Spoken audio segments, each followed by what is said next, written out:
पाणी, रस्ता, आरोग्य, स्वच्छता, परिवहन सेवा या इथल्या मतदारांच्या मागण्या नसून तो त्यांचा हक्क आहे। आपण हे पाहू शकाल, परिवहन सेवेचा हा बस स्टॉप आहे। हा बस स्टॉप वापरात येत नाही। या ठिकाणी गरजुरे आणि भिकारी यांच्यासाठी हे आश्रयस्थान झालेलं आहे। याचाच अर्थ परिवहन सेवा योग्य प्रकारे इथे दिली जात नाही, म्हणजे असून नसल्यासारखी परिवहन सेवा आहे।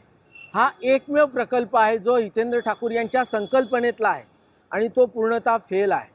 परिवहन सेवा चालावी म्हणून या शहरातले जे एसटीच्या फेऱ्यांचे जे मार्ग होते ते मार्ग बहुजन विकास आघाडीने परिवहन सेवेचा प्रकल्प सत्तेत आल्यानंतर सुरू केल्यानंतर वसई विरार महापालिकेकडे वर्ग करण्यात आले।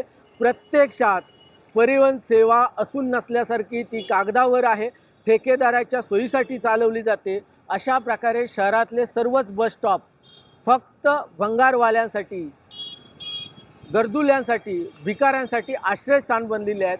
इथल्या मतदारांना, इथल्या प्रवाशांना परिवहन सेवा उपयोगात येत नाहीत, हे बस स्टॉप सुद्धा उपयोगात येत नाहीत। एकूण परिस्थितीत निवडणूक प्रचार संपल्यानंतर मतदारांनी आता बदलाची भूमिका घेतलेली आहे आणि ज्या मागण्या विकासाच्या मुद्द्यावर केल्या जात होत्या ते त्यांचे मतदारांचे हक्क आहेत, हा मुद्दा आता ऐरणीवर आलाय आणि हक्काच्या संरक्षणासाठी मतदार आता बदलाच्या भूमिकेत आहे।